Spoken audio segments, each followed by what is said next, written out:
Tifunanso umboni wina wanji onena kuti Mulungu afuna apange chinthu china chatsopano m'moyo mwanu. Inde m'moyo mwanga ndikuti kale lathu lisakhale likungotilondola. Inu pali matsoka ena amene anthu timakumana nawo chifukwa choti ni matemberero amene achokera kwa makolo athu kalelo. Koma pali njira imene mukhoza kupanga break matemberero amenewo. Inde nsinga zimenezozo machenzi amenewowo kuadula mukatsimikizika kuyenda naye Yesu Khristu. Inde mukatsimikizika kunena kuti Mulungu alenge chinthu china chatsopano moyo mwanu. Pa ulendo wathu umene tikuphunzira pamutu onena kuti ndife alendo mu tsiku la lero. Inde phunziro namba 8 tikhala tikuphunzira kuchokera pamutu onena kuti zakale zapita ndipo zakhala zatsopano. Zakale zapita ndipo zakhala zatsopano. Dziko lapansi lakhala likukuzindikirani inuyo kunena kuti ndinu ochimwa. Inde ndinu okuba, inde ndinu achigololo monga ngati Mariya anamutosa ziwanda 7 iyo zachigololo ndi zina 6 zimene mwina sizinakambidwe. Muziwa amahule amakhala ndi makhalidwe osiyana-siyana, sokumakhala mwina uhule okhawo, mwina sokuba, mwina matsenga ndi zina zotero. Mariya anamutosa ziwanda 7 Baibulo limafotokoza. Ndikutheka mbiri yanu ndiyovunda, inde ndiyochititsa manyazi kunena kuti ngakhale tayima ndapereka umboni wa moyo wanu simungakambe. Koma Mulungu atipasa chipambano. Inde ngakhale Paulo anali ndi moyo wambiri yakupha, koma Mulungu atasintha moyo wake anachita chinthu china chachilendo moyo mwake. Pa njira ya ku Damasiko anakumana ndi Yesu amene amamulondolayo ndipo nyengo zake zinasintha. Anachoka pokhala ozunza koma anaweza kukhala iye ozunzika chifukwa cha uthenga umene amaphera anthuwo. Mulungu akufuna akonze chatsopano moyo mwanu, akufuna akonze chatsopano moyo mwanga. Ndi chifukwa chake Mulungu akutikumbutsa ife kunena kuti ndife alendo ndipo tikuyenera kukhala osamalitsa. Tamvetsera ninu tikamawerenga kuchokera pa 2 Mafumu chapter 5 verse 1 akutifotokozera kunena kuti ndipo Naamani kazembe wa khamu la nkhondo la mfumu ya Aramu anali munthu womveka pamaso pa mbuye yake ndi waulemu, popeza mwa iye Yehova adapulumutsa Aramu. Ndiyenso ngwazi koma wakhate. Naamani anenacho china chilichonse koma anali wakhate. Inuyo munaphunzira ndinu abwana. Koma kodi khate mulibe? Poti khate limayimirira chofira. Ndipo timawerenga kuti ngakhale machimo anu angafiire ngati kapezi. Koma Mulungu ali ndi mphamvu yoyeretsa tchimo lina lililonse. Inde mwazi wake uli ndi mphamvu yochotsa tchimo lofira. Inde khate limene lakugwiranilo. Inu tchimo amapasirana. Uchimo uli ngati khate. Satana atachimwa kumwambako sanachione chokoma kunena kuti khate limene lilingokhala ndi iyeyo ndi angelo ake okugwa amene anagwa nawowo. Inde mchiro wake umene unaguza ziphunzitso zake zonyasa zimene zinaguza mbali imodzi pa 3 angelo nali onse kumwambako amene anaguza ndi ziphunzitso zakezo kuwagwetsa pansi panoti ndizosakwanira, koma khate ndifuna ndipereke kwa munthu wina. Ndi chifukwa chake anamunyenga Adamu ndi Hava, koma Mulungu anapasa njira ya chipulumutso imene iwowo anayenera kuti adutsemo napezanso moyo, napeza mwayi wina. Ndipo Mulungu kupyolera mauthenga awa akupereka mwayi wina kwa inu ndi ine. Tikhoza kukhala omveka, tikhoza kukhala achuma, tikhoza kukhala osauka, tikhoza kukhala odziwika, tikhoza kukhala abusa, koma zikhulupiriro zimene tagwirazo kodi sizili ndi kakhate pena pake? Kodi chofira sichikuoneka pa khungu lathu, silikuoneka pa khungu lathu la uzimu? Kodi mkati mwanu simukumva kutsutsikabe? Zachoonadi simukumva kutsitsikabe kuti pali zinthu zina zimene niyo mukupanga zimene zikusemphana ndi Baibulo? Mukumvabe kunena kuti Yehova ali mbali yanu? Tazindikirani, takambirana maphunziro osiyana-siyana. amene akutilozera ku njira ya mtandayo imene tikuyenera kuyendamo, kulapa machimo athu onse, inde kupempha chikhululukiro kuchoka kwa Ambuye. Naamani anali nalo khate, inde ngwazi ya ku Aramuyo. Mfumu ya ku Aramu itamva za umboni unachokera mkamwa mwa kamwana kakang'ono, inakhulupirira nalemba kalata kupita nayo kwa mfumu ya ku Israeli kunena kuti amuchiritse kazembe wake wabwinoyi, amene ndi khate limene limamukanikisa kupita ntchito zake moyenera. Khate lile lopatsirana, munthu akadwala khate samene kupezeka pakati pa anthu amene akamusiye kumbali uko.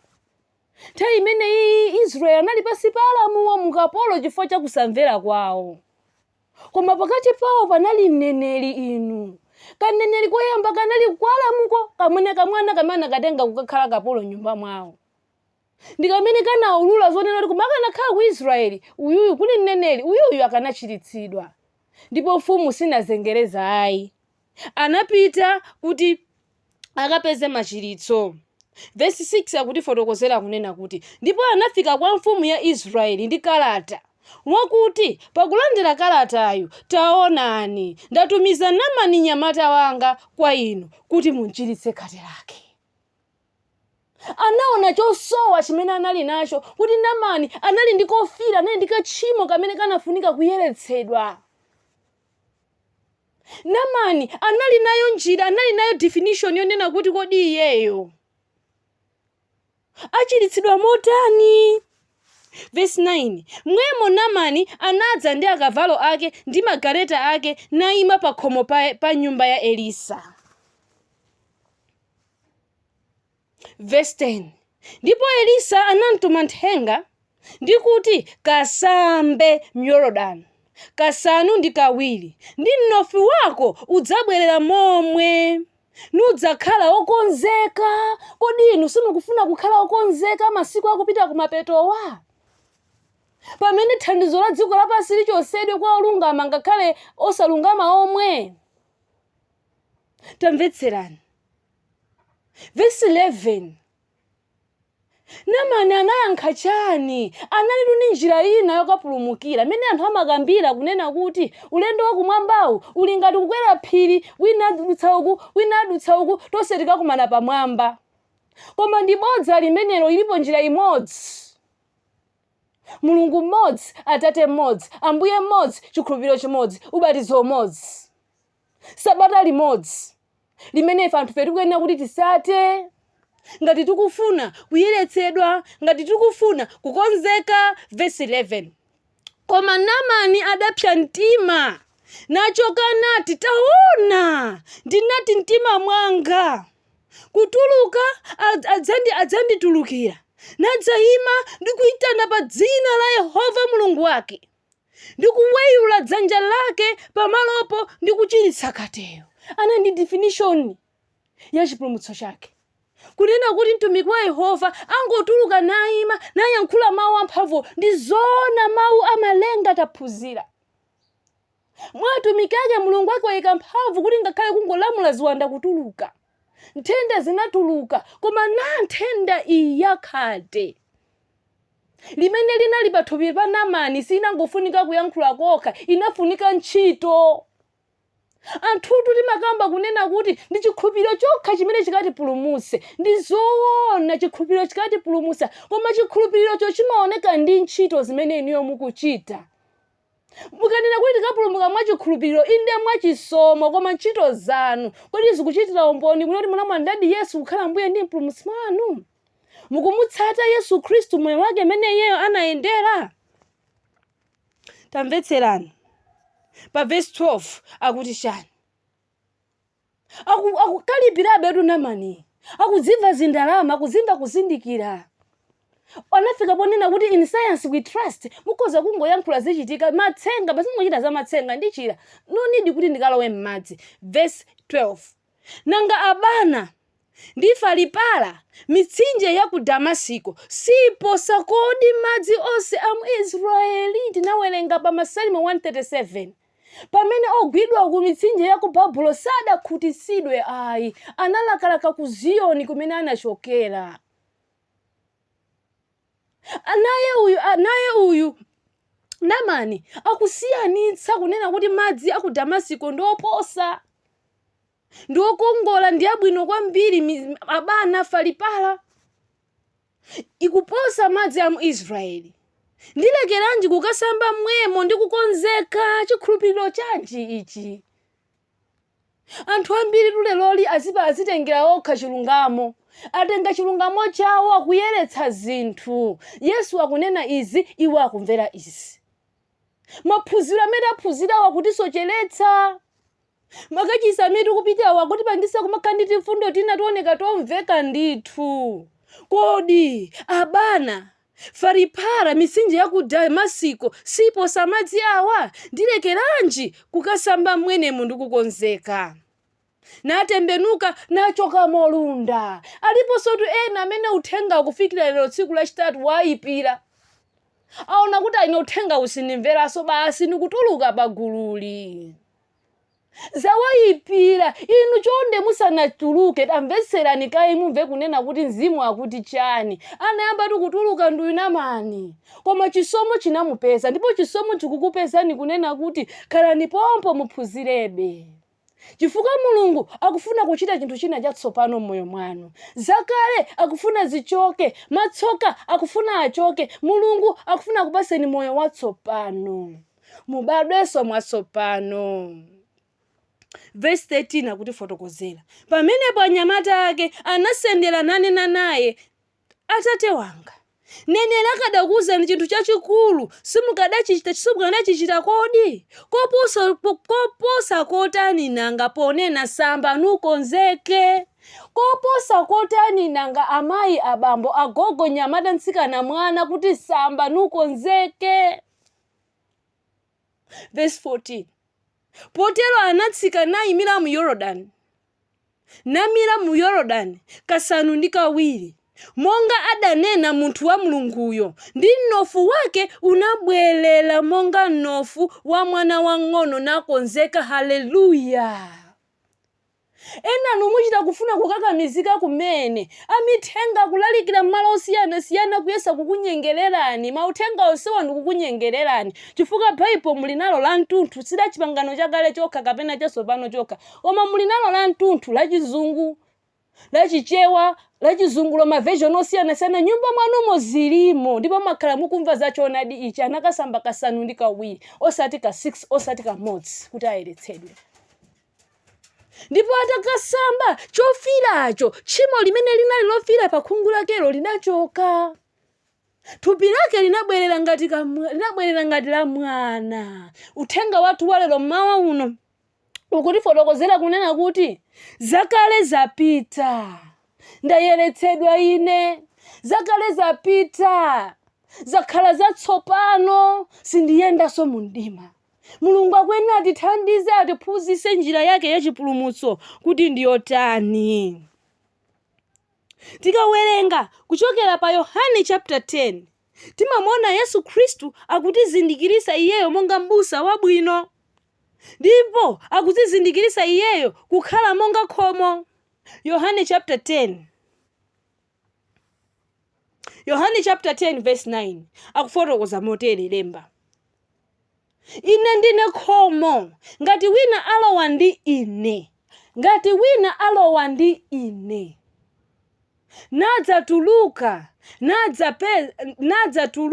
nadzapeza m'busa. Ine ndine khomo, ngati wina alowa ndi ine adzapulumutsidwa. Ine ndine khomo, ngati wina alowa ndi ine adzapulumutsidwa. Yesu Khristu akuti iyeyo ndi khomolo. Ngati wina adusa mwa iyeyo adzapulumutsidwa, nadzalowa, nadzatuluka, nadzapeza m'busa. Yesu Khristuyo ndiye khomolo limene wina aliyense akuyenera kulowamo ngati akufuna kufika kufumu wakumwamba.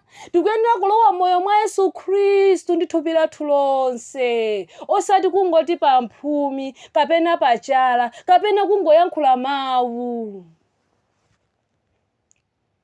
koma tikuyenera kulowa ndi chiwalo china chilichonse chathu mukhalidwe la Yesu Khristu.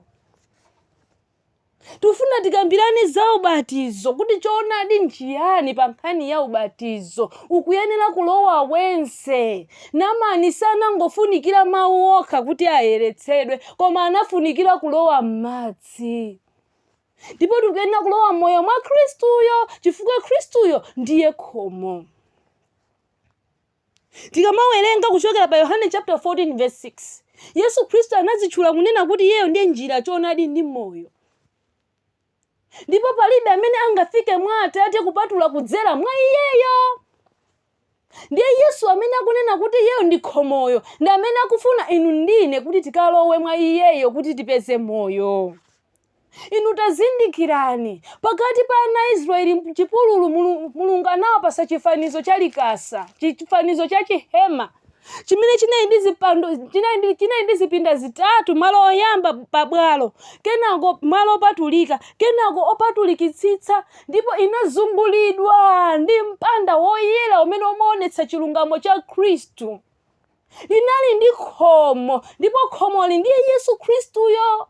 Amati akalowa amayang'anizana ndi guwa la nsembe, inde pamene wochimwa amafika nalapa machimo ake wonse. Inde kunyamula chintanda chako kufika nacho pamaso pa Yesu Khristu ndikulapa kuti Ambuye ndikhululukireni ine munthu ochimwa. Pakuti Mulungu anakonda kumwamba, anakonda dziko lapansi, ndipo anatumiza mwana wake obadwa yekha, Yohane chapter 3 verse 16, ndikuti yense amene akhulupirira iye asatayike koma akhale ndi moyo wosatha. Mukhulupirira bwanji ngati mulibe ntchito zoonetserazo? Ubatizo ni mbali imodzi ya ntchito imene Khristu amene wakhulupirira ayenera kulowamo. Ubatizo wake songoyankhula kuti yerani. Ubatizo wake sodumpha moto. Ubatizo wake sothira pa mphumi. Ubatizo wake songowaza amene atangwere madzi obatizidwa. Ayi ndithu, tikuyenera kubatizidwa madzi, tikuyenera kubatizidwa ndi Mzimu Woyera, tikuyenera kubatizidwa ndi moto kunyekesa machimo athu onse. Ndikuti pamene tikalowa mu mzinda wa Mulunguwo, timadziwa Mulungu wathu ni moto onyeketsa. Ngati Mulungu satipatsa ife Mzimu wake lero, sitikapezeka mu mzinda wopatulikawo. Mudzi mwathu opatulikawo umene inu ndine sitikakhala alendo. Tikutha kumva ndi kuona kunoti pamene munthu wafika potsimikizika mtima wake kuti ndifuna ndiyende naye Yesu Khristu, akuyenera asambe nakonzeka.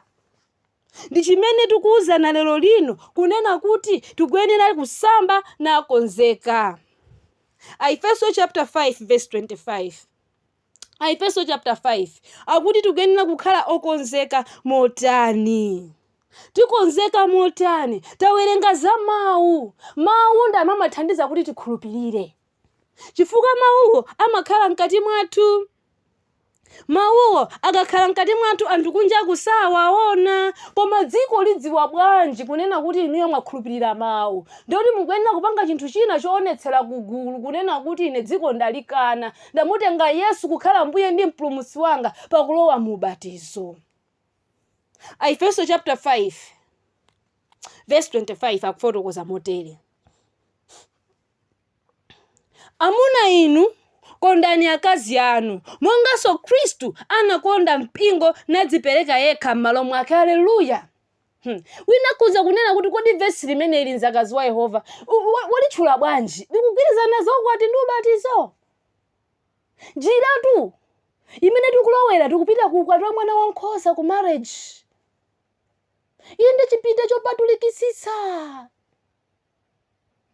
ku Feast of Tabernacles, kumsasa omalizira umene tikakhale kumwambako ukwati wa mwana wankhosa. Tisanakafike ku ukwatiko tikuyenera kudusa mastepo osiyanasiyana. Ubatizo uli monga ngati ukwati umene umaonetsera ku dziko lapansi. Khristu wina aliyense akuyenera kulowamo. Ndi apa kufotokoza kunena kuti pomatu monga mpingo amvera Khristu.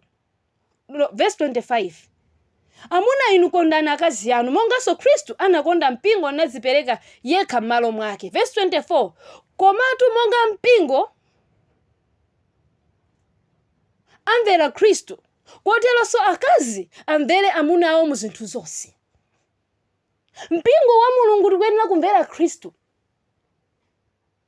tikamvera Khristu ni mawu ake kuwakhulupirira kuti mawu amphamvu amene amapereka moyo amalenga, sitizakwedezeka, tizakhumbisisa kudusa ndithu munjira imene Yesuyo anadusamo kuphatikiza mu ubatizo. Ndakutifotokozera pa verse 26 imene mafuna tipitepo kuti akampatule atamuyeretsa ndi kunsambisa madzi ndi mawu. Aleluya! Taphunzira za tsiku la Sabata kunena kuti Mulungu analipatula, analiyeretsa, analidalitsa. Nditu kumvaso kunena kuti mu ubatizo umumu mpingo uwu umene ukumvera Khristu monga mkazi amamvera mamuna wake, Yesuyo mamuna wamtandayo akufuna achite china chake mmoyo mwanu. Atipatule tikhale opatuka, tipatuka pakulowa mu ubatizo umene Yesu Khristuyo analowamo. Atiyeletse natisambisa madzi ndi mawu.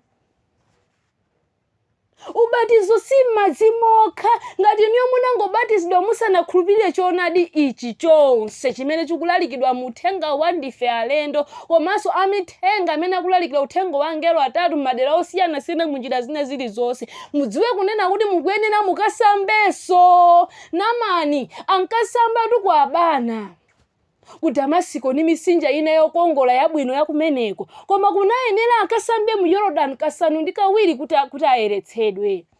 Anayenera akasambe ndithu mu mtsinjewo, mu mtsinje wa moyo ndi kuti ayeretsedwe. Anakhulupirira mawu a mneneri ngakhale kukakamizidwa, koma anakasamba.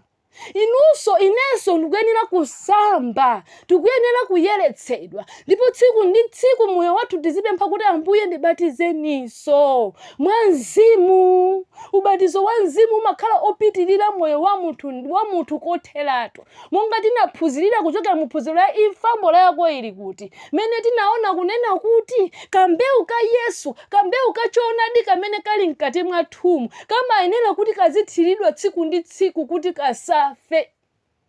Ndiyo kuti kambewu kamene kasafe ndi lonjezo la Mzimu Woyera limene Mzimu Woyera amalisanthula kwa mwana wake tsiku ndi tsiku, amene wasunga wabisa mawu mu mtima mwake, amamva kutsutsika akafuna kuchita tchimo, amene ubatizo umene timalandira tsiku ndi tsiku mwa Mzimu. Koma mawu a Mulungu awa tikuyenera kuwakhulupirira kuti tibatizike, kuti tiyeretsedwe tikapulumuke, kuti tiyeretsedwe. Mulungu akufuna akupatuleni inu, akufuna apatule ine. Afuna tiyeretse natisambisa madzi ndi mawu ake. Mwamva mawu pano tikukambirana za ubatizo, choonekera ku dziko lapansicho monga ngati ukwati wapatulikawo inde wauyerawo. Inu tamvetserani, Nikodemo anabwera kwa Yesu Khristu mozizembayitsa, akuchita manyazi. Namfunsa Yesu Khristu, ningatani kuti ndikalowa ufumu wakumwamba? Pa Yohane chapter 3 verse 2, iye anadza kwa Yesu, Nikodemo amene, usiku nati kwa iye, Rabi, tidziwa kuti ndinu mphunzitsi ochokera kwa Mulungu, pakuti palibe munthu akhoza kuchita zizindikiro zimene inu muchita ngati Mulungu sakhala naye. Bize kumangoyankhula zambirimbiri. Yesu Khristu anadziwa chimene iye amafuna, nakhotesa nkhani namuyankha. Yesu anamuyankha iye nati, indetu ndinena ndiwe, ngati munthu sabadwa mwatsopano sakhoza kuona ufumu wa Mulungu. Ngati munthu sabadwa mwatsopano sakhoza kuona ufumu wa Mulungu. Tazindikirani inu abale, Nikodemo chimene chinamvuta kupanga process. Zingatheke bwanji munthu wamkulu kale ukalowaso m'mimba mwa amayi ake kuti abatizidwe? Koma iye sanazindikira kuti Yesu Khristu anali kukamba cha uzimu. Verse 5 akufotokoza motere, Yesu anayankha, indetu ndinena ndiwe, ngati munthu sabadwa mwa madzi ndi Mzimu sakhoza kulowa ufumu wa Mulungu. Kwa Efeso taona kuti madzi ndi mawu, kuno tikuona madzi ndi Mzimu. Ubatizo ndosakwana ngati niyo munangolowa madzi kumira thupi lanu lonse, munalowa ochimwa kutuluka ochimwa, chifukwa munalibe nthawi yolapa machimo. Ukamabatizidwa munthu umayenera uzipemphera kuzikuthula kwa Mulungu chifukwa chonena kuti umakhala ukulapa machimo ako onse kuti Mulungu akulandire. Pamene ukutuluka usatuluke ochimwa onyowa, ayi, utuluke uli oyeretsedwa. Ndikuyamba kuyenda njira yatsopano kuyenda naye Yesu Khristu tsiku ndi tsiku. Koma mayesero alipo chifukwa Yesu Khristu atabatizidwa anakumana ndi mayesero osiyana-siyana. Ndipo ife amene tinabatizidwa timakumana ndi mayeso osiyana-siyana. Koma mawu amatiwuza kunena kuti olungama adzapulumuka nkuyesesa kokha. Ndi chifukwa cha mzimu kambewu kamene kali mwa ife kamatitsutsa kuchita zinthu zina chifukwa tinanena ku dziko lapansi kuti dziko ndazisiya. Ndiye mphamvu imeneyo imachita mphamvu mwa iye. Timakhoza kuchita choyeracho inde kuchita chofunikiracho chifukwa cha Yesu amene amatipasa ife mphamvu mwa Mzimu Woyera. Mzimu Woyera amene timamulandira tsiku ndi tsiku, ola ndi ola, nthawi ndi nthawi, pakufunsira mphamvu yake kuti tigonjese mayesero osiyana-siyana. Verse 7 akutifotokozera, usadabwe chifukwa ndinati ndiwe uyenera kubadwa mwatsopano. Verse 9 akufotokoza, Nikodemo anayankha nati kwa iye, izi zingatheke bwanji? Ndipo Yesu anamuyankha nati kwa iye, kodi uli mphunzitsi wa Israeli ndipo sudziwa izi?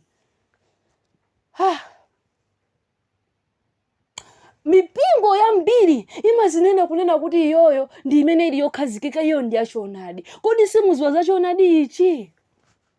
Nikodemo anatsutsika ndipo anayenera kumutsata Yesu Khristu nakhala mbuye ndi mpulumutsi wake. Tikuyenera kubadwanso mwatsopano chifukwa chani? Verse number 6 akutifotokozera kunena kuti chobadwa mthupi chikhala mthupi, ndipo chobadwa mwa Mzimu chikhala mzimu. Mene inuyo ndine tinabadwa kupyolera mwa makolo athu, chine chifuniro cha makolo athu ndi kuvomereza kwa Mulungu. Koma ubatizo munthu amene apange chisankho yekha, amutsate yekha Mulungu kukhala mbuye ndi mpulumutsi wake. Mwana sakuyenera kubatizidwa, monga mwana sakuyenera kukwatisidwa. Chifukwa munthu akuyenera kuvomereza kunena kuti ili ndi pangano la moyo wanga, ndikumutenga Yesu kukhala mbuye ndi mpulumutsi wake, ndakhulupirira mawu ake, ndipo mwa Mzimu Woyera ndithandize pamene ndikulowa m'madzi. Ndi chifukwa chake pa ubatizo wa Yesu Khristu tinamva kunena kuti kumwamba kunatseguka. Kutatseguka kunatsika chinthu chooneka ngati nkhunda kutera pamutu pake. Ndipo timamva zoti kunamveka mawu kuti uyu ndi mwana wanga wokondedwa, mwa iye ndikondwera. Mawu omwewo kumwamba akufuna amveke pa moyo wako. Inde amene ukuzimva kuti uli muchimo kwambiriwe, uli ndi kachimo kena ngati kakhate kamene kamba kuonekera mmoyo mwako. Inde chifukwa cha mawu awa wazindikira kunena kuti ndimayenda kutali ndi Mulungu wanga. Mulungu afuna apange chatsopano mmoyo mwako, afuna apange chatsopano mmoyo mwanga. Ndikwabwino lero lino kumva kunena kuti uyu ndi mwana wanga okondedwa, mwa iye ndikondwera. Utasiya zonse, utalapa machimo wako onse. Mene timawerengera kuchokera pa Masalimo 32 verse 1 ndi 2 kunena kuti odala iye amene machimo wake akhululukidwa. Odala iye amene mzimu wake mulibe chinyengo, Mulungu samuwerengera tchimo lina lililonse. Ndikwabwino kulapa machimo athu pamaso pa Mulungu inu. Mulungu azatithangata, Mulungu azatipasa chiyamikiro chonga chimene Yesu Khristu anachilandira pakubatizidwa iye. Wina akhoza kunena kuti ine ndilibe tchimo lina lililonse, sinalakwe china chilichonse, sinalakwire wina aliyense. Kodi ndikuyenera kwa inenso kubatizidwa? Inu Yesu Khristu amene anayenda mdziko lapansi opanda tchimo anabatizidwa. Ndiye kuli bwanji inu ndine amene tikuyenera kubatizidwa? Mateyu chapter 3 verse 13 akutiuza zotani ubatizo wa Yesu Khristu. Pamenepo Yesu anachoka ku Galileya nadza ku Yorodani kwa Yohane kukabatizidwa ndiye. Koma Yohane anati ankanize nanena, ndiyenera ine kubatizidwa ndinu, ndipo inu mudza kwa ine kodi? Koma Yesu anamuyankha nati kwa iye, balo latsopano, pakuti kuyenera ife kukwaniritsa chilungamo chonse motere. Pamenepo anamulola iye. Yesu Khristu sanenera kulapa tchimo lina lililonse polowa m'madzi. koma mwachilungamo mwachidongosolo anayenera kudusa muzimenezi chifukwa nazika ndi iyeyo kuzitsimikiza kuyikapo signature yake. Yesu Khristu akazitchula yekha kuchokera mu Marko chapter 2 verse 28 kuti iye ndiye mwini wa tsiku la Sabata. Yesu ndiye mwini wa ubatizo. Ngakhale ubatizo ife timenera kulowamo kulozera chikhululukiro cha machimo athu ndi kutembenuka mtima kuonesera ku dziko lapansi kuti tikula mupangano losatha. Inde tikufuna tivomerezeke kukhala mkazi wake wa Yesu Khristu, ecclesia yopatulikayo. Koma Yesu anayenera abatizidwe kukwaniritsa chilungamo. Kodi chilungamo chanu, chilungamo changa chingapose otilengayo? Ndikuti ifeyo tizivomereza azibuso osiyana-siyana azitibatiza maubatizo amene salovomereka. Monga mmene timaphunzirira za phunziro la imfa yako ili kuti. Inde buku lopatulika lemba, buku lopatulika ndio limene lanyamula malemba opatulika a Yehova. Ndikumaona kunena kuti anzathu aku Freemason ku Boston anakumana ku Satan Conference chaka chathachi mu May mu 2023 nang'amba Bible ndikumanena kuti akuchosa zonse zotiphinja. Ndikumapanga miyambo yonena kuti unbaptized kufufuta ubatizo kusizo zoti iwowa kuziwa kufunika kwa ubatizo ndi chifukwa chake amakhala ni miyambo yopanga unbaptized. Mwabatizidwatu muzikhulupiriro zosiyana-siyana. Munabadwira muzikhulupiriro zimene ubatizo wa m'madziwu mulibe. Inde ndikutheka munabatizo ubatizo wa m'madziwu koma mukukhalabe mu uchimo. Mukufuna kuyambanso kuyenda ndi Yesu Khristu. Lero ndi tsiku labwino lopanga chisankho lomusata Yesu Khristu kukhala mbuye ndi mpulumutsi wanu. Ndikuti akulamulireni pakuti Yesu Khristuyo ndi amene atilozere ife njira yopita ku moyo. Inde njira yokafika kumwamba. Matthew chapter 18 akuti chani? Tikuyenera kukhala ndi moyo onga watiyana. Kudzimva konse, matama onse tikuyenera kuwasiya. Nalolera kulowa m'madzi. Namani amapangati matama kuzimva ukazembe, kuzimva ungwazi kuti siningalowe m'madzi. Inde ndi chifukwa chake muzaka za mafirande edimo anasinthatu ubatizo. Chifukwa nono tibatiza bwanji zinduna, tibatiza bwanji china Constantine kwamiza m'madzi. Tisinthe tizingwathira pa mphumi fanda anthu olemekezeka. Anyiwa ndizovala za anthu aziwaona. Ziphunzitso za dziko lapansi. Matthew chapter 18 verse 3 akutifotokozera. Nati, indetu ndinena kwa inu, ngati simutembenuka, nimukhala monga tiyanato, simudzalowa konse mu ufumu wakumwamba. Ufumu wakumwamba inu sikungokhulupirira kokha koma ndi ntchito zathu. Mwana atu ukamuza khala pansi kunchosa pa mpando amangochoka kukhala. Basi kwamba kumayamwa zala zake kumaswera mmenepo opanda milandu ndi munthu ina aliyense. Nama natawuzidwa samba nukonzeke anakana. Lero lino mawu akunena kuti mbale wanga samba nukonzeke. Mulungu akufuna alengeza tsopano moyo mwako. Akufuna asinthe moyo mwako. Ndifuna ndikutsimikizeni anthu ena chifukwa anangolowa mu ubatizo. Bamatuluka mu ubatizo nthenda zawo zinathera m'madzi momwemo. Muli mphamvu inu mu mawu a Yehova munthu ukakhulupirira. Ndi chifukwa chake ubatizo kwa amene mwasankha ubatizo kale kufikira pano. Mukuyenera kulowamo ndi chikhulupiriro. Simukatuluka chimodzimodzi. Inde mathembero amene akukusatani makomowa manyumba osamvana osagwirizana ndapita mukabatizidwe inu Mulungu akonza njira zanu. Mathemberero mwasiya Mulungu atsuka tchimo lanu lonse. Chifukwa chinthu ichi chimachitika kunja koma kumwamba kumakhala kukuona.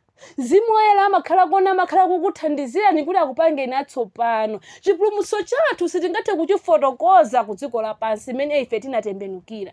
Tchimo lathu limene linakhululukira ndi connection ya mtima wanu ndi mtima wa Mulungu. Sizopita kwa abambo kukanena ine Ambuye ndinochimwa mundikhululukire iyayi.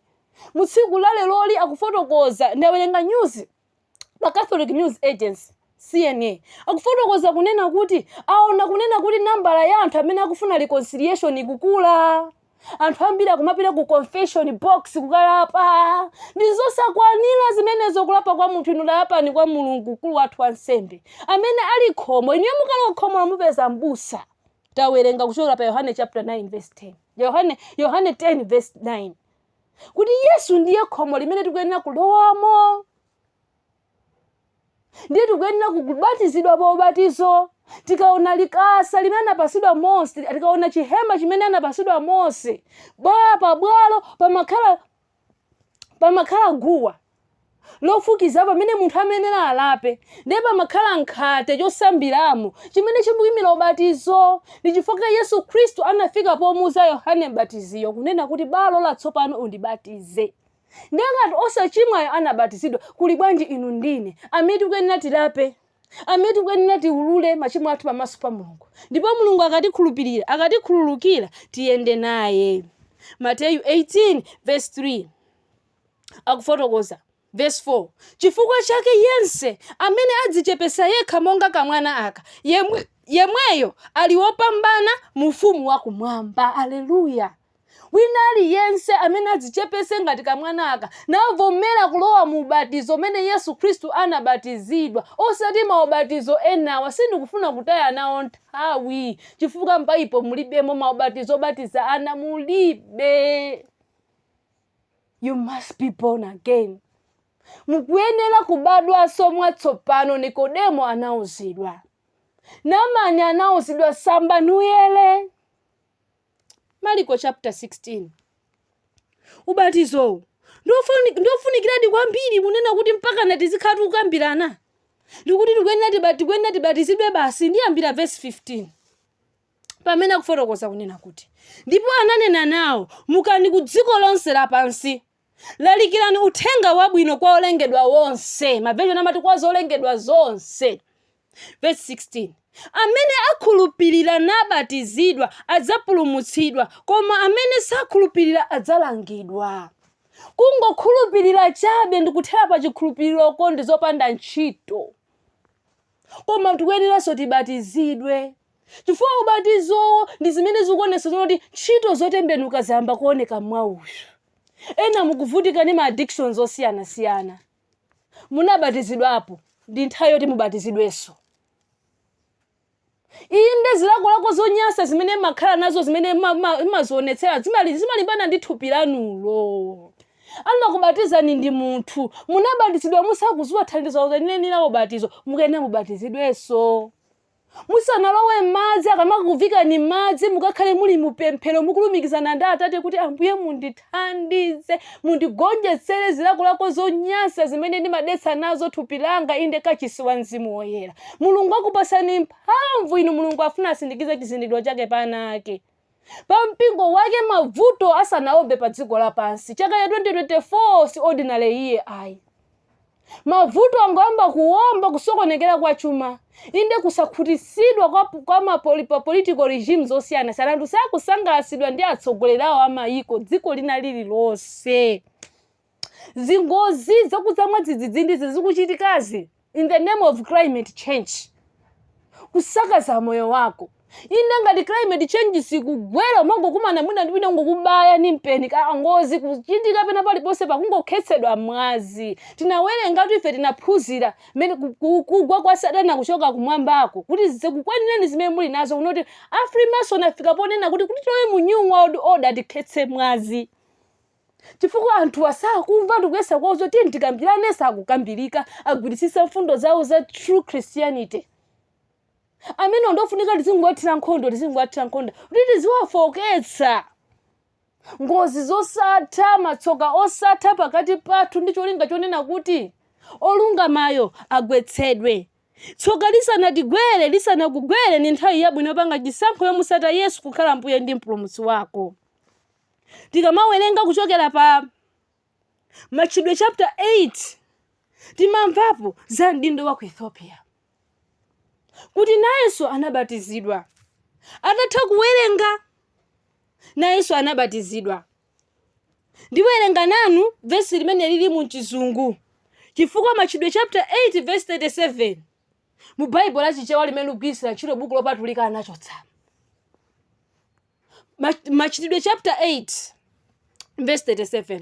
Nditsegule Bible tiwerengere limodzi, timve kuti ni mawu ati amene anawachotsawo ofunikira kwambiri. Munthu akuyenera kukhala ndi nthawi yovomereza. kulapa machimo ake, kuwavomereza pamaso pa Mulungu. Akawavomereza pamaso pa Mulungu ndikulowa bwino mubatizo. Machitidwe chapter 8 verse 37 ndiwerenga muchizungu kenako ndiyesera kumasulira muchichewa. Ngati sindikwanisa kumasulira bwinobwino mundikhululukira, koma verse mulibemo muchichewa koma ndilofunikira. Verse 37, and Philip said, if thou believest with all thine heart, thou mayest. And he answered and said, I believe that Jesus Christ is the Son of God. Hallelujah. Ndikuliwerengaso muchizungu kenako ndimasulire. And Philip said, if thou believest with all thine heart, thou mayest. And he answered and said, I believe that Jesus Christ is the Son of God. Vesi limeneli mu NIV linachosedwa ndi chifukwa chake Bible langa lachichewa limene ugwirisira ntchito mulibemo, koma likufotokoza kunena kuti Filipiyo amene Mulungu anamutuma kuti akamubatize ndindo wa ku Ethiopia anamufunsa kunena kuti ngati ukukhulupirira ndi mtima wako wonse, mtima wa mdindoyi munalibe khate ngati limene linali mwa Naamani, ukhoza. Atapempha kuti kodi chonderesa ndi chani kuti ndibatizidwe ine, ndanamuzabe kunena kuti sizongoti ndikukuletsa kubatizidwa madzi ale apo, koma iweyo ukuyenera kukhulupirira. Ndiye iye anapanga confess, iye anayankha nati ndikhulupirira kunena kuti Yesu Kristo ni mwana wa Mulungu. Dziko lapansi pamene lampanga dethrone, pamene lamuchosa Yesu Kristu pa mpando wake wolenga, lamuchosa Yesu Kristu kukhala the law holder, mwini wake walamulo, ndikumuchotsapo ndikuyapo malamulo anthu onena kuti azipanga govern. Ndikusintha china chilichonse kuphatikiza ubatizo omwe, kumangopanga mwachisawa, kuwaza madzi, kubatiza ana, kuthira pamutu, ena kudumpha moto. Zonsezo izo zipwirikiti zimene zikupezeka ku ufumu wosakaniza dongo ndi chitsulo. Chitsulo tinaphunzira chimayimira maufumu osiyana-siyana amene analamulira dziko lapansi, ndipo ukulamulirabe ufumu wa Roma. Dongo tikudziwa munthu anamutenga kuchokera kudonga, anamutenga kuchokera kufumbi, ndi chifukwa kunena kuti iwowa mafumuwa azafuna kuphatikizana ndi anthu wamba. Inde ziphunzitso zake ndizophatikiza dongo ndi chitsulo, zosazindikirika, zosamveka, koma anthu akusocheretsedwabe. Inu ndi nyanga yake ndi matsenga ake wakopa anthu ambiri inu, makolo anga, azibale anga. Tamverani mawu awa chonde inu, chisomo chisanathe chilapani, tembenukani mtima. Uthenga uwu sukuona kuti iweyo unabatizidwapo madzi enienimo, unanyowa thupi lonse iyayi. Inu tangoganizani chotengera kapu kapena poto, mungotenga madzi muwaze poto amene wayera. Mulungu anatipasa chifanizo chonena tikuyenera kulowa madzi ndi thupi lathu lonse, kuloza kuchikhululukiro cha machimo. Mulungu akuyenera kutichitira chifundo. Ndiwerenge nanu mavesi ena apa Machitidwe chapter 8 pomwepa. Machitidwe chapter 8 kuchichewa nosopano verse 38 ndi verse 39. Atatha kuvomereza ndindo wa ku Ethiopia kunena kuti ndikhulupirira kunena kuti Yesu Kristu ni mwana wa Mulungu, anenera kuti abatizidwe. Asilamu anzanga amene mukumvesera uthengawo, mukuyenera kukhulupirira kunena kuti Yesu Kristu ni mwana wa Mulungu, kena kumubatizidwe. Mukapanda kubatizidwa simukapulumuka. Yesu Kristu pakubwerapo adzakupezani muli anthu osalungama. Ndikutheka atu profetiyo, profeti wanuyo anakhulupirira izi, mawu analasanalike kwa iye kothekeratu. Foti Mulungu akatiweruza ndi kuunika kumene takulandira, iye kutheka mwina akapulumuka. Koma inu foti mangogwiritsitsa mfundo osafuna kutsata choonadi, mzapezeka mwatayika. Muzayima bwanji pa chiweruzo? Tatiye tiwerenge Machitidwe chapter 8 verse 38 ndi verse 39, verse 37 mlibemo mwenda akambira kale. Verse 38 akufotokoza, ndipo anamuza kuti ayimitse galeta, ndipo anatsikira onse awiri ku madzi, Filipo ndi mtindoyo, ndipo anabatizidwa iye. Ndipo pamene anakwera kutuluka madzi, analowamo onse awiri. Inu chipulumutso cha munthu sichifunikira munthu mmodzi, munthu sangazibatize yekha. Ndi chifukwa chake Yesu Khristu akusema kuti iyeyo ndi khomo. Simungazibatize nokha inu mu bathtub mwanu basi makhala ndifuna ndizibatize muzina la Atate ndi la Mwana ndi la Mzimu Woyera, kaya muzina la Yesu Khristu basi inu khuchu madzi kutuluka kumati mabatizidwa. Iyayi, mukufunikira mkulu wa nsembe, mukufunikira amene akuyimira mkulu wa nsembe, inde mbusa odzozedwa kuti akubatizeni, si munthu ina aliyense. Olo ine sindingakubatizeni chifukwa mu mbiri ya ubatizo onse amene amabatiza anali anthu aamuna okhaokha, amene ndi amene anali Alevi amene anawasankha kukhala atumiki. Akazife si ntchito yathu kubatiza anthu. Ngati akubatiza ni munthu wamkazi niyo madzi, simunabatizidwe chonde. Ukulu wa nsembe Mulungu sanawapase kwa munthu wamkazi. Tisasemphanitse zopatulika za Yehova monga anachitira Nadabu ndi Abihu ana Aaroni kutenga moto wa chilendo, ziphunzitso za chilendo, inde za ku mitsinje ya ku Damasiko, za ku mitsinje ya ku Babulo. Bwanji titsatire ziphunzitso zimene zili za mitsinje ya moyo, inde zosogozedwa ndi mzimu zimene zinadindidwa mu Baibulo umu, ndikuzitsata kuti zikhale zakutisogolera. Ati anatuluka madzi menemo. Yohane anabatiza pa Ainoni, mukawerenga pa Yohane chapter 3 verse 23. Amafotokoza pamene panali madzi ambiri ndi pamene Yohana amabatizira. Ifenso tikuyenera kubatizidwa madzi ambiri. Mulungu akuyenera atithandize tichitire chifundo nthawi isanathe inu. Yesu Khristu akubwera posachedwa. Si ubatizo wa mkapu ayi. Chikuyenera kuyera chonse. Ubatizo umayimira chani? Aroma chapter 6. Tikuyenera kufa naye Yesu Khristu. Tikuyenera kuuka naye Yesu Khristu. Tikuyenera kuyenda naye Yesu Khristu mu chibadwa chatsopano. Verse 3. Kapena kodi, Aroma chapter 6 verse 3 kwa amene mukulemba mavesi. Kapena kodi simudziwa kuti ife tonse amene tinabatizidwa mwa Khristu tinabatizidwa mu imfa yake? Ichi ndi chikumbutso cha imfa Yesu Khristu, osati Easter ayi, maholiday a dziko lapansi apagani ameneyo. Tasiya azipanga. Koma iwe ndine sikuyenera kukhala mapwando amene aja kumati ayi tikupanga Easter tikukumbukira imfa Yesu Khristu.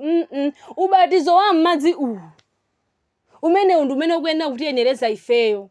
Kapena kodi simudziwa kuti tonse amene tinabatizidwa mwa Khristu tinabatizidwa mu imfa yake? Uthenga ukupita kwa amene tinabatizidwa kale, komanso kuyitanira kwa amene simunabatizidwe, komanso kuyitanira kwa amene mukuzimva zoti mwatana naye Yesu Khristu, mufuna muyanjane naye, so mufuna muyambeso mwatsopano. Kuyitanira ndikomweku, palibenso kuyitanira kwina kumene mungakumve. Ayi, mverani mawu a Mulungu akuti chani. Chifukwa chake tinayikidwa m'manda pamodzi ndi iye mwa ubatizo kulowa mu imfa, kuti monga Khristu anaukitsidwa kwa akufa mwa ulemerero wa Atate, chotero ifenso tikayende m'moyo mwatsopano. Haleluya! Kotero ifenso tikayende m'moyo mwatsopano motani? Pakuti ngati ife tinakhala olumikizidwa ndi iye m'chifanizidwe cha imfa yake, koteronso tidzakhala m'chifanizidwe cha kuuka kwake.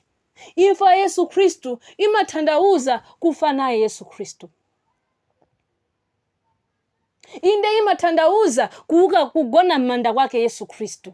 Inu chinthu chokufa timachikwirira chonse kuti chisamveke mfungo, chifukwa chake kumakumbidwa 6 feet osati 7 feet.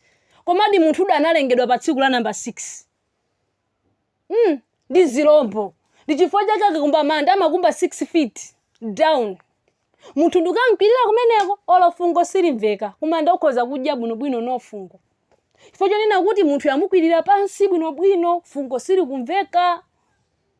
Ndi Yesu Khristu tikuyenera tiloweso pansi,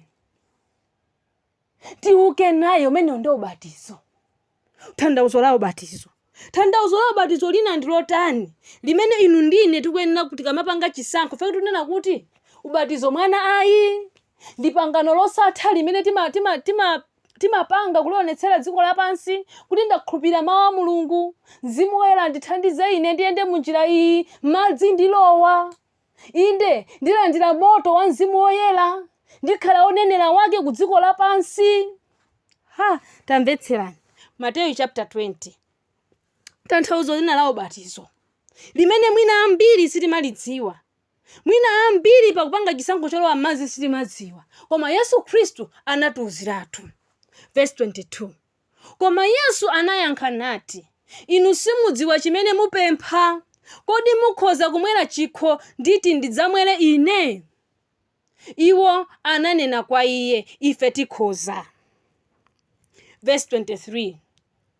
Iye ananena kwa iwo, chikho changa mudzamweradi, koma kukhala kudzanja lamanja kwanga ndili kumanzere sikuli kwanga kupatsa, koma kuli kwa iwo omwe wakonzedweratu ndi Atate wanga. Vesi iliso latipusisa kuchichewa, ndiliwerenge ku chizungu.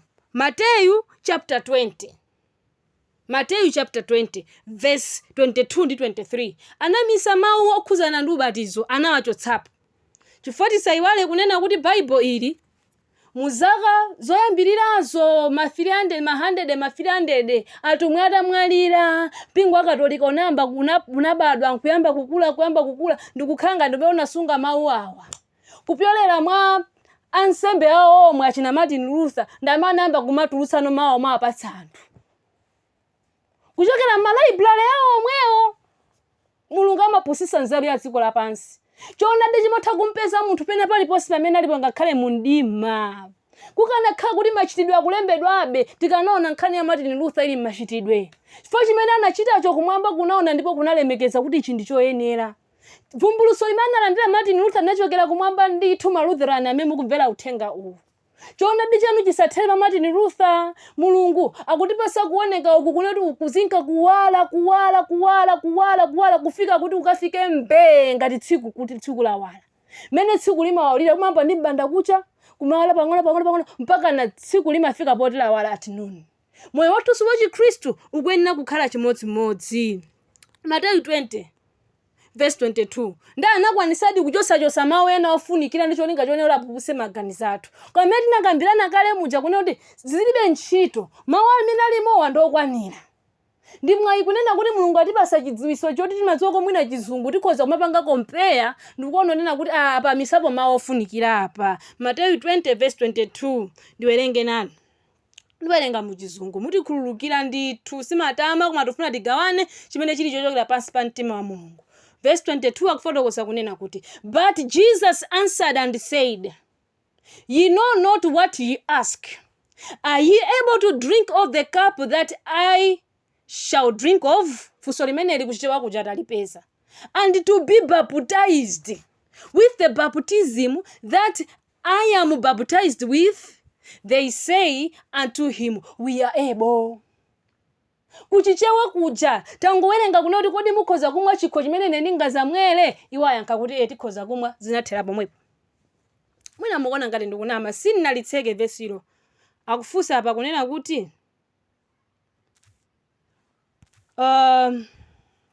verse 22.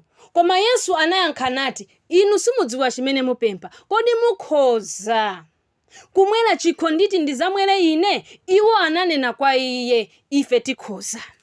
Kuchizunguku atifusafusa onena kuti, but Jesus answered and said, ye know not what ye ask. Are you able to drink of the cup that I shall drink of, and to be baptized with the baptism that I am baptized with thee?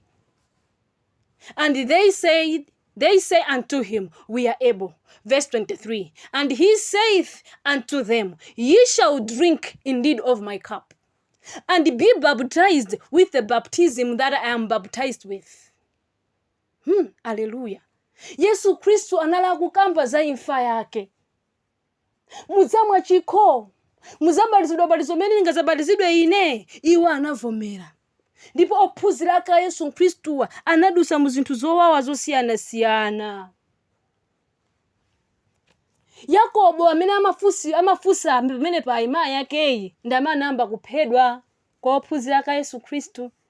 Yohane amene amafuna wina akakhale kumanja wina kumanzere, iye ndamana ali pa chisi cha Patimo kumalemba chivumbuluso cha Yesu Kristu chimene timakhala tikuphunzira panochi. atamuchosa maso kumponya mu madzi anamwadi chikho anabatizidwa ubatizowu chifukwa tuna ubatizo sofunikana tikuyenera kumuvomera Yesu Khristu kuti inde ngakhale muimfa yanu ine ndizamwa chikho chanu. Ndichifukwa tikunena kuti kwa ife amene tapanga chisankho chobatizidwa tapanga chisankho chabwino chifukwa lonjezano la Mzimu Woyera litifikira ife ndipo sitiyendanso monga andima koma tiyenda munjira yopatulikayo. 2 Korinto chapter 5. Mulungu akufuna achite chinthu china chapadera moyo mwanu. Afuna akonze njira zanu, afuna akonze nyengo zanu, afuna akonze nyengo zanga. 2 Korinto chapter 5 verse 17 akuti chani? Chifukwa chake ngati munthu aliyense ali mwa Khristu alolengedwa mwatsopano. Haleluya. Zinthu zakale zapita taona ni zakhala zatsopano. Wina aliyense amene ali mwa Khristu alolengedwa mwatsopano. Mulungu afuna kulengenso ni mwatsopano. Inu mphamvu yakulenga ya Yesu Khristu sidathere pa chilengedwe paja koma kulenga mitima yatsopano, kuchosa mitima ya mwala kupereka mitima ya nofu. David anafika poyimba pa Masalimo 51 verse 10, mundilengere mtima woyera Mulungu ndi mzimu wokhazikika. Inu mukazamba kutsata zonse zoyikika za Mulungu mzimu wanu uzakhazikika. Timachimo timene timangokugwetsani mwadalati muzamba kugonjetsa Mulungu azakupasani mphamvu muzakhala ndi umboni waukulu umene mudzafotokoze inu. Tamvetserani. Lemba likupitiriza kufotokozerabe verse 18 akufotokoza kuti chani? Koma zinthu zonse zichokera kwa Mulungu amene anatiyanjanitsa kwa iye yekha mwa Khristu natipasa utumiki wa chiyanjanitso. Haleluya. Anatipasa ministry of reconciliation. Anatipasa ifeyo utumiki wa chiyanjanitso pamene dziko lapansi likufuna likulumikizana kuchita chimodzi. Inde kukhala ndi Mulungu mmodzi kuti pasapezeke so Khristu, pasapezeke heathen, pasapezeke Muyuda, pasapezeke Muhelene. Chikhulupiriro chanu chisakhale cha mphamvu kapena cholondola koma wina aliyense achitaye common good. Pamene kulalikidwa mapupiti osiyana mudzina la kukonza chilengedwe, tikhale ndi Mulungu mmodzi, tikhale ndi dziko la mtendere pansi pano tizichimwabe. Koma Yesu Khristu anatipasa ifeyo utumiki wa chiyanjanitso umene ukuyanjanitsa amuna ndi akazi, ana, makolo, adzukulu, anthu osiyana azigogo madera osiyana. Tikuyanjana munchiyembekezo cha Yehova, tikuyanjana munchoonadi ichi, kuchitira umboni mwa mphamvu ku dziko lapansi, kunena kuti inde ngakhale maufumu a dziko lapansi atandigwira chifukwa chonena kundigwira kuti akandiweruze mlandu chifukwa cha mawu awa, sindizachita mantha chifukwa Yesu Khristu wayika mbewu yokhazikika mkati mwanga. Sindikuopa wakupha thupi koma ndikuopa amene ali nayo mphamvu yokupha thupi ndi mzimu. Ameneyo ndi amene tikuyenera kumvera, ameneyo ndi amene tikuyenera kutsata mapazi yake pamene dziko lapansi likupita kumapeto. Masika a dziko ayandika pompano Yesu Khristu akhala kubwera. Inde mwala uwo opanda manjawo ubwera ugunda maufumu onse a dziko lapansi. Mulungu sausiya so dziko m'manja mwa ufumu wa dziko lapansi. Inde ufumu uwu ulandidwa m'manja mwa Katolikayo amene cholinga chake ndi kupondereza choonadi china chilichonse. Inde ngakhale ubatizo uwu anauponderetsa, anauchotsa kumabatiza ana ang'ono. Chinyengo nanga ichi. Mulungu akuyenera kutithandiza ife kutseguka m'maso ndi kuti tikabadwenso mwatsopano. Mulungu alenge chatsopano moyo mwathu. Verse 19 akufotokoza ndiko kunena kuti Mulungu anali mwa Khristu ali kuyanjanitsa dziko lapansi kwa iye yekha osawerengera zolakwa zawo, ndipo anaziyika kwa ife mawu a chiyanjanitso. Haleluya. Baibo ili ndilotiyanjanitsa osati kutigawa. Satana wanena kwambiri ku dziko lapansi walengeza kunena kuti Baibo ili limatigawanitsa ili, koma Baibo ili a Khristu likuyenera kutibweretsa malo amodzi chifukwa amene yankhula ndi munthu mmodzi. Ngakhale kumasulira kwa malemba akakuyenera kukhala kofanana. Ndichifukwa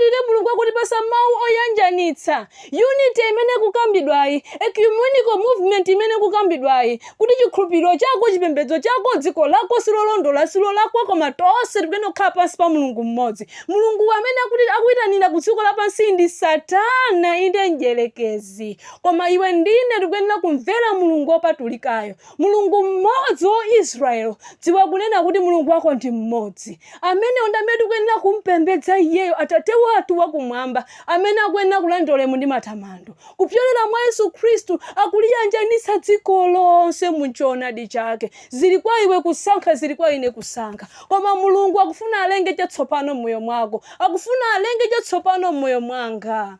Tikuyenera kuvomereza monga ndinde wa ku Ethiopiayo, Machitidwe chapter 8 verse 37. Ndikhulupirira kunena kuti Yesu Khristu ndiye mwana wa mulungu, ndipo Yesu Khristu anafa imfa yeniyeni, analowa mubatizo, inenso ndilo anayi mubatizo kuti ndikakhale ndi moyo. Yesu Khristu madzulo aona kuti yankhula mawu uno kamene mukumvera mawu akukuyankhulani, kunena kuti tikuyenera kupanga chisankho chomutsata iyeyo kukhala mbuye ndi mpulumutsi wa moyo wathu. Ndipo akutifotokozera pa verse 19 ndiko kunena kuti Mulungu anali mwa Khristu, ali kuyanjanitsa dziko lapansi kwa iye yekha, osawerengera zolakwa zawo, ndipo anayikiza kwa ife mawu achiyanjanitso. Mawu amene tikulalikirawa, uthenga wabwino amene tikulalikiraniwu ndi mawu achiyanjanitso. Ndipo tikuyenera kuvomereza kunena kuti Yesu Khristu ndiye amene ali woonayo, ndiye mulungu woonayo. Monga Namaniyo anavomereza chozizwa chidachitika mmoyo mwake, atasamba nayera nakonzeka, anavomereza motere pa 2 chapter 5 verse 15. 2 chapter 5 verse 15. 2 chapter 5 verse 15.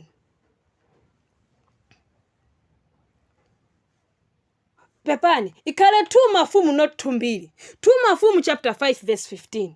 2 Mafumu chapter 5 verse 15 akutifotokozera motani.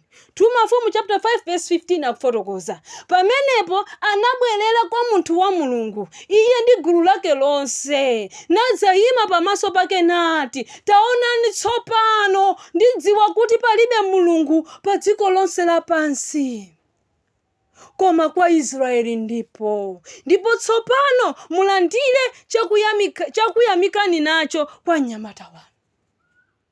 Namani ngakhale anaita kukakamizidwa kuti akasambe, inde akabatizidwe, akayele, chozizwa chidachitika, inde mawu mulungu atakwaniritsidwa mmoyo mwake kuti ukasamba uyela. Anafika pofotokoza kunena kuti taonani tsopano ndidziwa kunena kuti palibe mulungu pa dziko lonse lapansi, koma kwa Israeli ndiko. Mawu awa sanabwere mu chifuniro changa kuti tikumbutsane kunena kuti ndife alendo, si mtsinje wina uliwonse umene mungabatizidwe nawo koma Yorodani yekha. Sisi kusandauza kunena kuti mupite ku Israeli mukabatizidwe mu mtsinje iyayi, koma pali madzi ambiri, chifukwa even ndinde wa ku Ethiopia sanabatizidwe ku Yorodani, komanso ophunzira ka Yesu Khristu taphunzira kuti amakalalikira ku Greece, ku Rome, maiko siyana ku Spain, ku Turkey, ku Damasiko, konseko anafika kulalikira. Anthu akumene kosama watenga kabatiza ku Yorodani. Musataye nthawi yanu kupita ku Yorodani inuyo, ndizopanda ntchito zimenezo. Tangopezani madzi ambiri, mtumiki odzozedwa akubatizeni, ndizokwanira. Mulungu akufuna atipase moyo, akufuna alenge chatsopano moyo mwathu. Onani zakale zapita, pamene zakale zapita tisakhalenso mu uchimo ayi, chifukwa chonena kuti ifeyo tabadwa mwatsopano. Kaya dziko lidana nafe. 1 Yohane chapter 3 verse 13 amanena kunena kuti musadabwe, mtewerenge verse limeneli, chifukwa cha chisankho chimene mwasankha inuyo chomusata Yesu Khristu ndikutheka dziko likhoza kudana nanu, koma musadere nkhawa, chifukwa Yesu Khristu na Yesu anthu anadana naye. 1 Yohane chapter 3 verse 14 akufotokoza verse 13 akunena kuti musadzizwe abale likadana nanu dziko lapansi. Musazizwe abale likadana nanu dziko lapansi. Verse 14, ife tidziwa kuti tachokera kutuluka muimfa kulowa moyo, chifukwa tikondana ndi abale. Iye amene sakonda akhala muimfa. Pamene mapanga chisankho ichi choyamba kuyenda naye Yesu Khristu, dziko lapansi likhoza kudana nanu.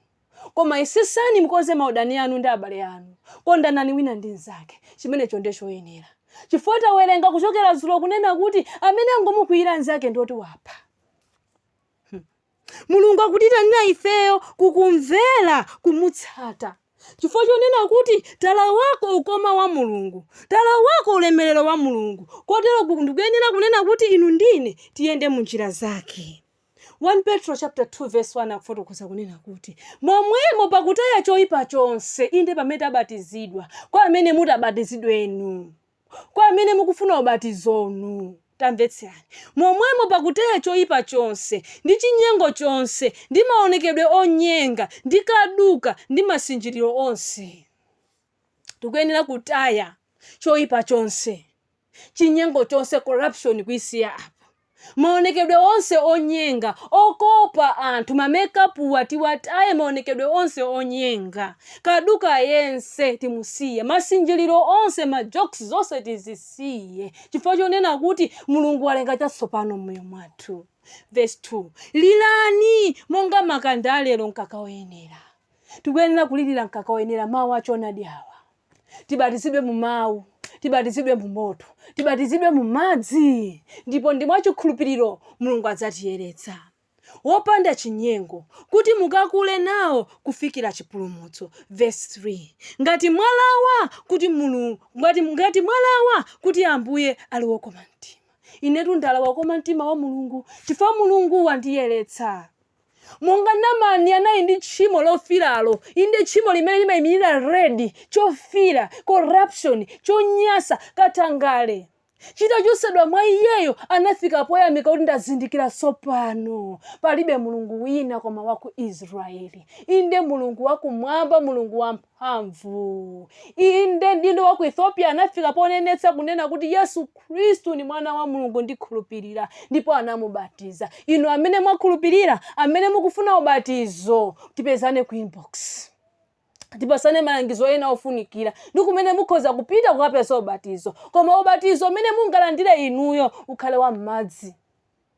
Inde ubatizo umene Yesu Kristu anabatizidwamo, chifukwa ndi umene wayikika inu ndine kuti tidutsemo.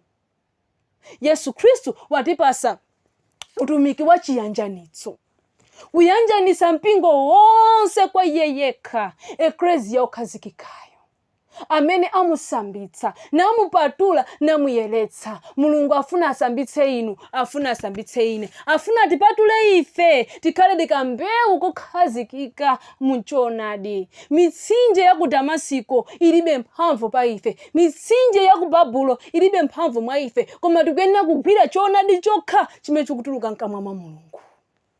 Mulungu alemekezeke chifukwa cha mawu ake madzulo uno.